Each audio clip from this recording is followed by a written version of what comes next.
Olá, seja bem-vindo ao Observações. Você deve estar se perguntando por que deste programa ter este nome. Na realidade, Observações nada mais é que uma oportunidade de colocarmos em pauta assuntos do nosso cotidiano, mas tratados de uma forma mais aprofundada, detalhada e que não se vê no dia a dia. Daremos novos olhares, novas visões, novas observações. Para isso, vamos receber nesse estúdio profissionais de diversas áreas para falar para mim e para você os temas que vamos abordar a cada entrevista. Então, mãos à obra, seja bem-vindo ao nosso programa.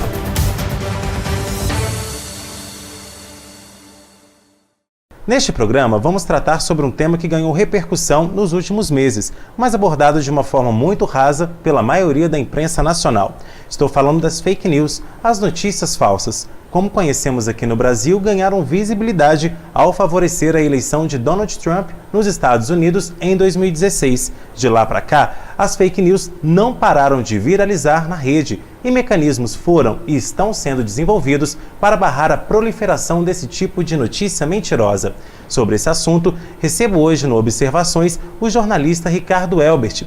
Primeiramente, Ricardo, muito obrigado por você ter aceitado o convite e vir aqui aos nossos estúdios falar um pouco sobre esse tema que é tão pertinente. Olá, Henrique. Olá a todos. Eu que agradeço pela oportunidade. Ricardo, eu gostaria de começar o nosso bate-papo explicando para as pessoas que estão nos assistindo o que são as fake news. Pois é, hoje tá chique esse termo, né, que é inglês, mas nada mais é do que a tradução livre para o português de notícias falsas. Notícias falsas, mentiras, existem desde que o mundo é mundo, né?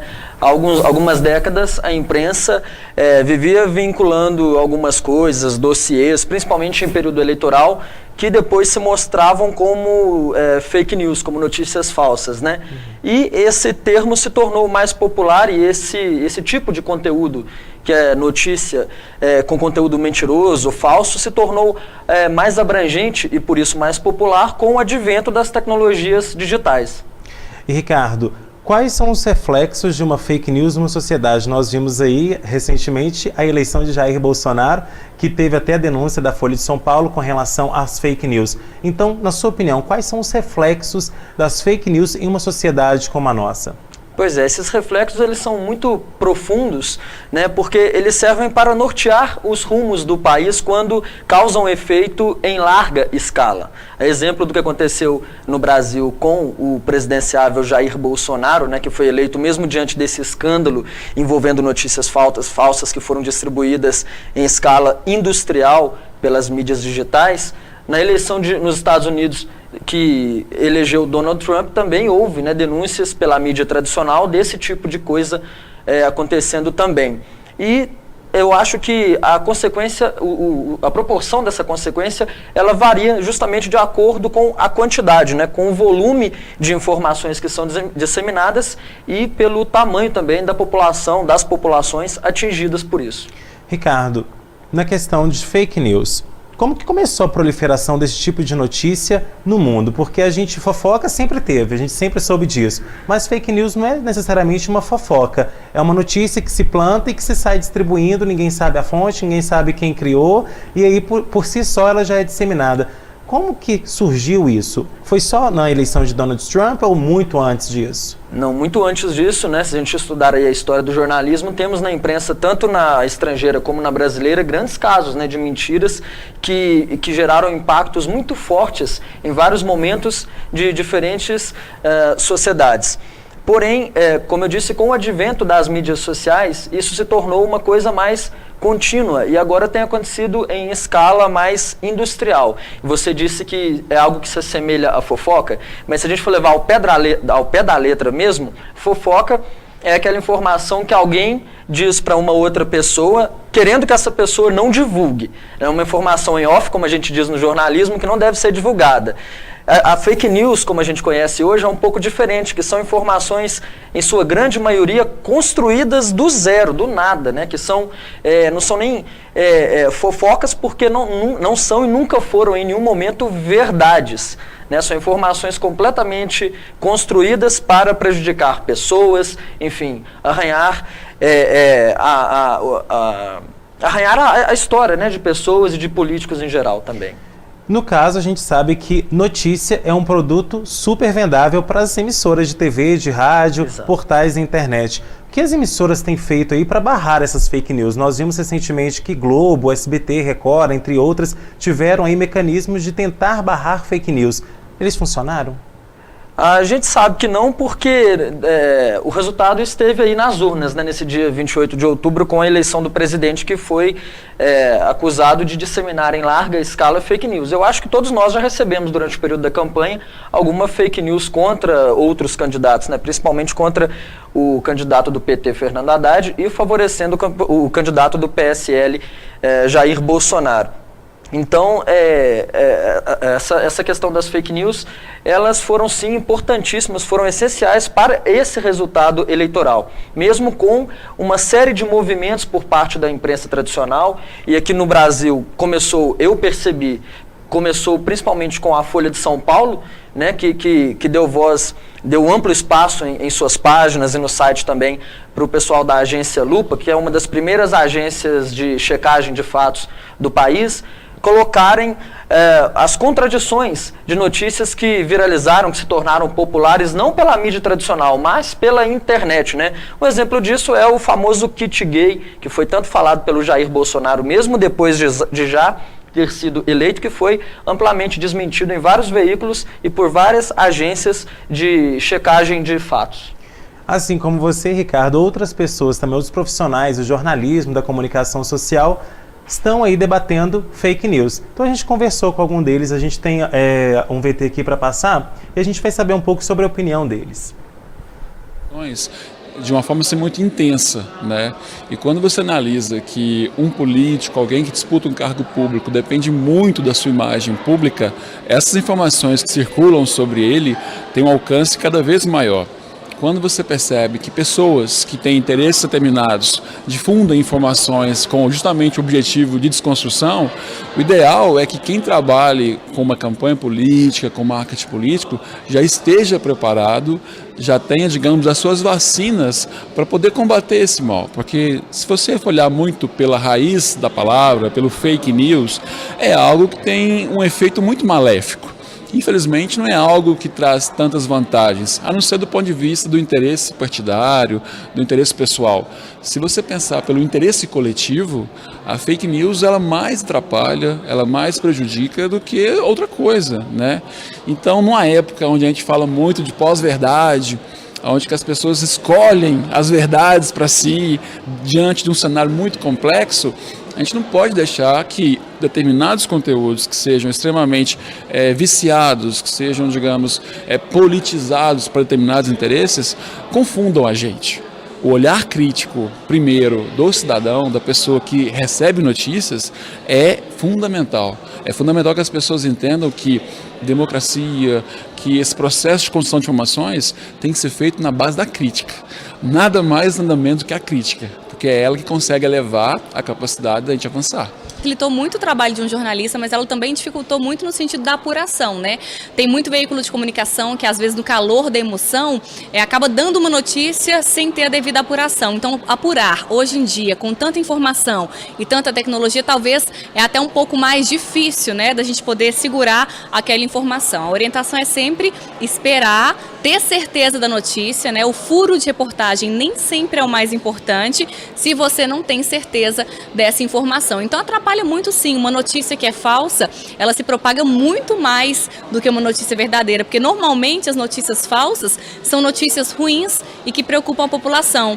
Então tem esse risco muito grande, né? A gente vai falar de fake news, é um tema que se popularizou muito nas eleições de 2016, eleições norte-americanas, né? Mas notícia falsa, buchiche, fofoca, tem desde que o mundo é mundo, né? Agora, hoje em dia, tem que ter um grande cuidado, principalmente para quem trabalha com comunicação, porque é uma responsabilidade muito grande levar aquela informação verdadeira, né? Os estudantes, eles são preparados desde o começo da faculdade, né? Então, existem aí uma série de disciplinas como ética, cidadania, legislação e, sobretudo, redação jornalística, né, em que os alunos aí, então desenvolvem técnicas, né, para desenvolver um jornalismo com seriedade, com objetividade, sobretudo imparcialidade, né. Então a gente tem aí técnicas como que vão desde da apuração, elaboração de pauta, técnicas de entrevista e, sobretudo, a checagem da informação, né? A checagem da informação, hoje em dia, com as redes sociais, ela nunca se tornou tão essencial, né? Sobretudo porque o fluxo de informação e de notícias que a gente tem, que a gente consome, é muito grande, né? E todo mundo tem acesso hoje a dispositivos tecnológicos e todo mundo é um produtor de conteúdo, né? Só que isso não significa necessariamente que as pessoas produzem conteúdos verdadeiros, né? Então, acho que é fundamental, e é isso a gente trabalha em sala de aula, é que os alunos saibam identificar quais são as características de uma notícia falsa. Ricardo, 2 perguntas. Concorda com eles e o que você acrescentaria? Concordo com todos eles, sim, são ótimos profissionais, né? E uma coisa que eu acrescento é em relação justamente a isso. Do lado do jornalista profissional, hoje está cada vez mais difícil, como a Marcela Mesquita disse ali, saber exatamente se uma informação que nos chega ela é verdadeira ou falsa. Porque talvez chega uma informação à redação que é falsa e a gente vai checar com uma fonte e essa determinada fonte às vezes tem a mesma informação falsa e acaba validando uma informação que depois da publicação, às vezes tragicamente, descobre-se que tenha sido falsa. Então, produzir informação de qualidade está sendo cada vez mais desafiador, né, diante dessas novas mídias digitais, nesse cenário de tantas fake news. Mas as eleições de 2018, falávamos delas há pouco, eu acho que elas representaram um marco na história da comunicação no Brasil, pois foi nesse período dessas eleições de 2018 que vários grandes veículos, eu citei há pouco a Folha, mas vários outros também veículos, inclusive as emissoras do Grupo Globo, que criaram o Fato ou Fake, né, se alimentando justamente de informações que a população recebe pelas redes sociais, principalmente pelo WhatsApp, e esses veículos tradicionais pedem que o público envie para eles essas informações, aí o jornalista recebe, checa e publica, aí sim, nesses veículos, nessas respectivas páginas, tanto físicas quanto da internet, as informações verdadeiras, que muitas vezes nos servem também para que a gente contradiga quem nos mande uma fake news. Eu mesmo, durante esse período eleitoral, por várias vezes recebi fake news, tanto no WhatsApp, mas também no Messenger, no Facebook propriamente, e rebati essas informações com um link de veículos tradicionais que continham uma notícia desmentindo justamente aquele fake news,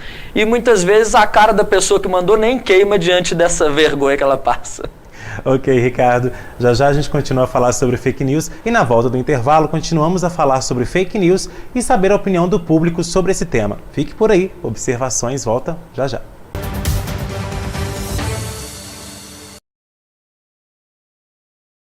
Ei, eu queria poder falar com você.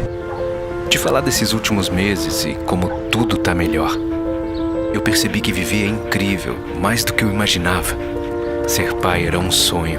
E você me permitiu presenciar o nascimento da minha filha. Foi lindo. Pintei o quarto dela exatamente como imaginei. Antes de você, eu tinha medo de não conseguir estar presente quando esse momento chegasse. Queria te contar que, por sua causa, eu pude viver tudo isso. Provavelmente outras pessoas por aí querem te falar muita coisa também. Acho que você teria orgulho. Não só por mim, mas por ter feito algo tão nobre por pessoas que nunca viu. Eu só queria dizer obrigado. Obrigado por me dar mais tempo com a minha família. Obrigado pela sua doação de sangue. Doe sangue regularmente. Tem sempre alguém precisando de você. Procure o Hemocentro mais próximo e seja um doador. Você pode comer um queijo. Ou você pode comer um queijo de Minas. Melhor ainda, um queijo de Minas em Minas Gerais. Feito por um produtor de Minas que aprendeu a receita com sua família e fez um queijo tão perfeito que é um dos melhores queijos de Minas, rapaz. Um dos melhores queijos do mundo. Em Minas Gerais, a gastronomia é a melhor parte da viagem. Conheça os nossos destinos. Minas Gerais, diálogo, equilíbrio e trabalho.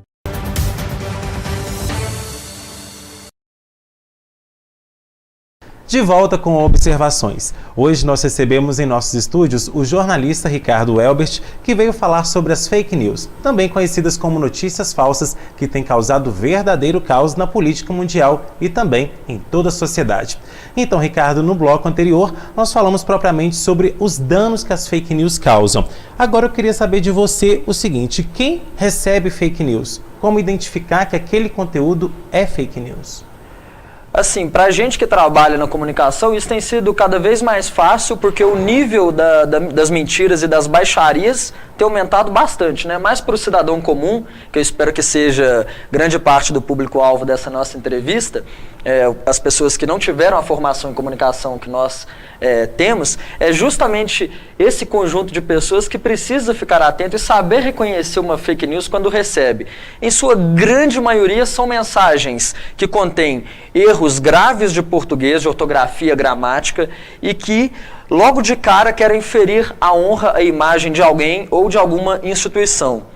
Enfim, as pessoas devem desconfiar de tudo que recebem, de tudo que vêm, de tudo que leem também, de tudo que assistem. Isso vale para tudo, até para os veículos tradicionais, mas principalmente pelo que essas pessoas recebem dos veículos das mídias digitais, das redes sociais, né, como é o termo mais usado no Brasil.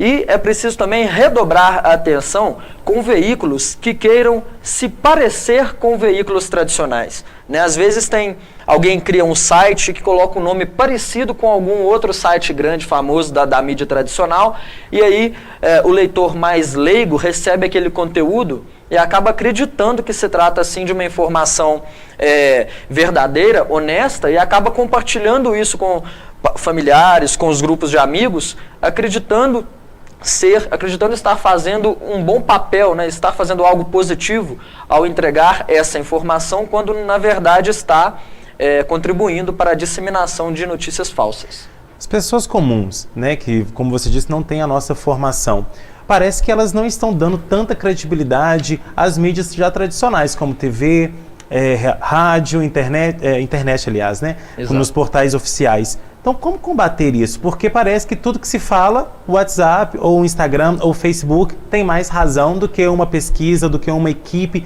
que foi atrás, que apurou. Como resolver isso? Pois é, Henrique. Nos Estados Unidos, recentemente houve uma pesquisa, inclusive que eu acho que o resultado dela se enquadra muito com o que acontece no Brasil, que mostrou que depois de fazer, perguntar para consumidores de notícias digitais nos Estados Unidos, ficou comprovado que 70% das notícias, aliás, que as notícias falsas, as fake news, têm 70% a mais de compartilhamentos. Sabe, se for comparar, observar tudo que foi compartilhado na mídia, perguntar para os cidadãos o que eles compartilham mais, essas informações que eles recebem em grupos de família, grupos de amigos, ou recebem diretamente nas suas redes sociais, elas colocam mais confiabilidade nisso, porque recebem de pessoas próximas, aí já dão aquela credibilidade que não é certo de dar, né? Porque ninguém tem tanta certeza assim de que aquela pessoa próxima vai estar teve a apuração devida daquela informação, na maioria dos casos não, né? Então a forma mais correta e o que mais a gente pode fazer é justamente conscientizar o leitor. E essas fake news, essas notícias falsas, como eu disse, contribuíram muito para o resultado das eleições deste ano, mas eu acredito que a longo prazo, daqui a algumas décadas, o leitor, de um modo geral, e o telespectador também, o consumidor de informações de um modo geral, até porque as crianças de hoje serão os adultos, né, das próximas décadas, já terão um senso de percepção mais afiado para perceber e para logo descartar essas informações falsas. Aí acredito eu que em algumas décadas, pelo menos, o impacto disso na sociedade será bem menor do que esse choque inicial está fazendo ser agora. Você acha que a escola, como a função primordial dela, que é ensinar, deve abordar esse assunto também no dia a dia, até mesmo para as crianças, que hoje em dia, crianças de 8 anos já têm um celular, um smartphone, um tablet na mão. Deve identificar e saber se esquivar disso, desse conteúdo? E justamente, a escola precisa ser, sim, uma forma de educar as crianças e formar novos cidadãos mais conscientes do papel social deles, né? A escola já contribui para uma formação mais crítica, mais aguçada dos alunos a partir do olhar, das observações da mídia tradicional. Mas, mais do que nunca, precisa constar na grade curricular das escolas, da educação básica principalmente, né? Disciplinas que orientem as crianças, que tornem elas menos vulneráveis às notícias falsas. Ricardo, então nós fomos às ruas saber a informação, saber se as pessoas sabem realmente o que são as fake news. Vamos ver. Existem várias pessoas, umas são pagas, né, para estar disseminando propagandas que são mentirosas, e outras pessoas, às vezes por inocência mesmo, lê aquela fake news e achar que ela é verdadeira e acabar repassando. Alguma vez você no seu WhatsApp ou nas suas redes sociais já recebeu alguma fake news? Sem dúvida. Nessas eleições você recebe milhares por dia. As consequências são gravíssimas, né? No meu ponto de vista, quanto mais ignorante as pessoas se tornam, mais vítima de pessoas que vão querer usar da sua ignorância, das suas necessidades para se promover, isso mais acontece. Então, assim, eu acho que é super importante você se informar melhor. Tenho bastante até contato com elas chegam até mim, eu acabo não repassando por saber do que se tratam, mas eu acabo recebendo bastante. E o que você faz para identificar uma fake news? Eu geralmente olho de onde elas surgem, porque geralmente são sites pouco confiáveis, que os autores colocam suas opiniões nas matérias e sem fonte, sem coisas que comprovam aquela ideia. O problema maior é que a grande parte da população acredita nisso. Um caso até bastante comum disso foi há um tempo atrás nas redes sociais a ideia da Terra ser plana, que se disseminou para uma grande quantidade de pessoas e a maioria passou a acreditar.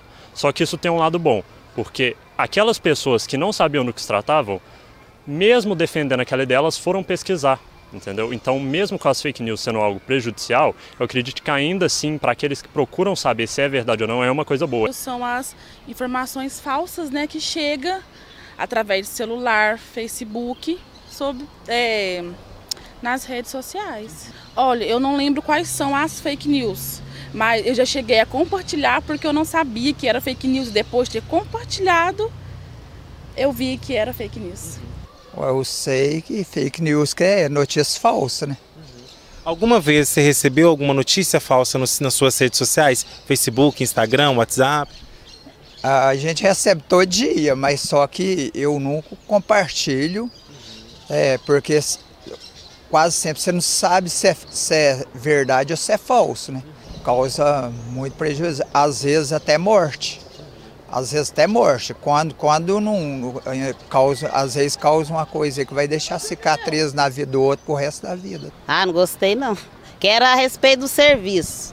Aí de repente não era nada, no final que eu fui ver não era nada.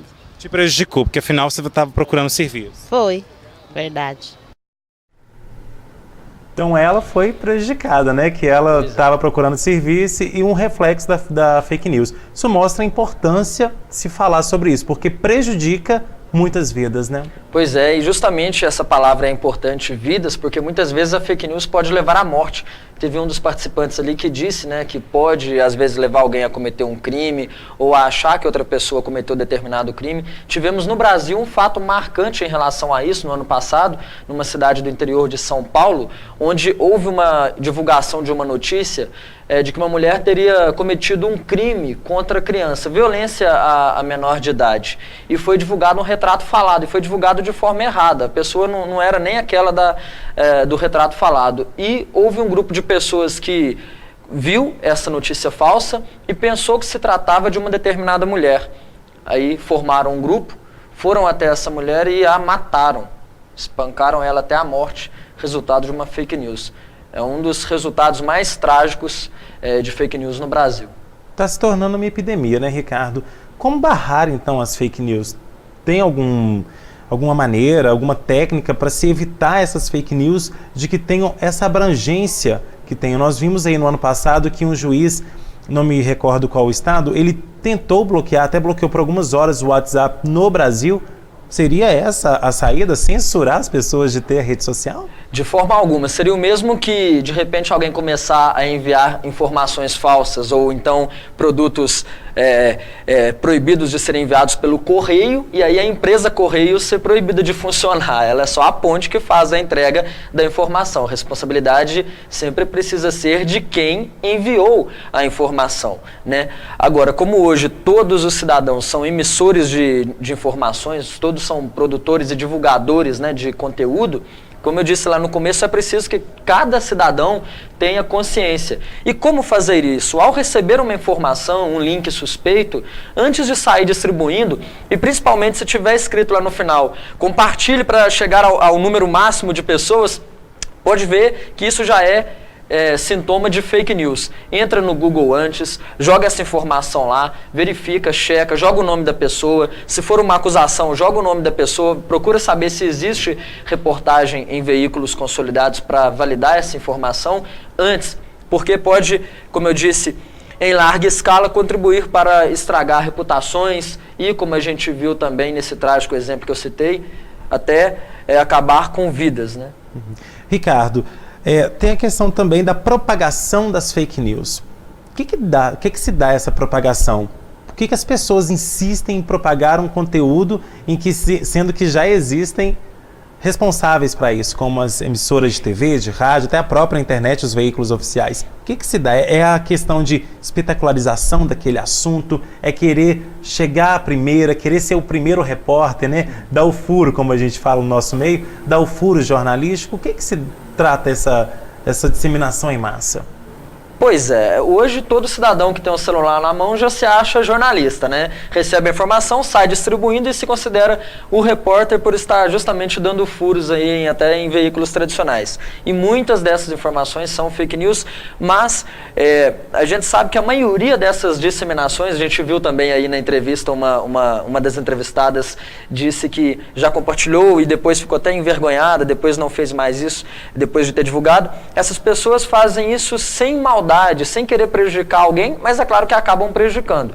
Eu acho que a Polícia Federal, no caso do Brasil, e as polícias internacionais também nos outros países, precisam, ao longo das próximas décadas, reforçar os mecanismos de detecção de quem que começa a produzir, de onde surge essas notícias, né? Porque muitas vezes essas notícias começam em sites que foram criados na internet justamente com fins determinados para servir a determinadas ideologias, né, determinados objetivos políticos ou econômicos ou ideológicos. Então, é preciso que essas forças de segurança, as polícias, né, esses investigadores cheguem à raiz do problema e punam, né, de acordo com a lei, e no caso do Brasil, as leis para crimes digitais, crimes cibernéticos, ainda são muito capengas. É preciso que nos próximos anos se desenvolvam políticas públicas especializadas, né, trazendo para o diálogo, para a elaboração dessas leis, pessoas especialistas em checagem de fatos, para que tenhamos nos próximos anos leis mais duras e que saibam identificar o problema na raiz e não que punam o cidadão comum que compartilha fake news por inocência, né, por pouca maldade mesmo sobre isso. Ricardo, a gente está com tempo escasso. Para finalizar, na sua opinião, qual será o futuro de uma sociedade que acredita em fake news? Eu espero que não haja, né, futuramente uma sociedade que acredita em fake news. Mas como uma mentira dita 10 ou mais vezes acaba se tornando verdade, esse tipo de coisa nunca vai acabar, né? E se continuar do jeito que está, as fake news não só influenciaram na eleição de Donald Trump, influenciaram no Brasil na eleição do Bolsonaro, como vão continuar influenciando negativamente também várias outras eleições, várias outras disputas, porque por mais honesto, por mais qualificado que seja um candidato a qualquer que seja o cargo, nenhuma qualidade pessoal desse candidato é párea para tanta mentira que é disseminada, né?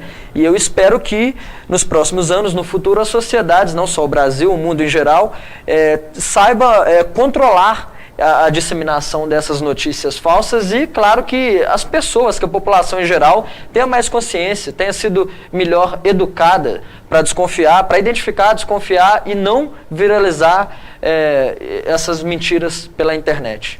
Ok, Ricardo, quero te agradecer mais uma vez a sua disponibilidade por ter vindo aqui e foi um bate-papo muito proveitoso, espero que tenha contribuído aí com o nosso público. Foi sim, Henrique, muito obrigado a você e a todos que nos assistiram também até aqui, foi um prazer. Bom, pessoal, esse foi o Observações. Nele você soube mais informações sobre as fake news e o que pode ser feito contra elas. E desde já eu faço um convite para você. Em breve falaremos sobre outro tema bem atual de nosso dia a dia. Por isso, não perca o próximo programa. Muito obrigado para você que assistiu nossa entrevista do começo ao fim e até o próximo Observações, abordagens diferentes sob novos pontos de vista. Tchau!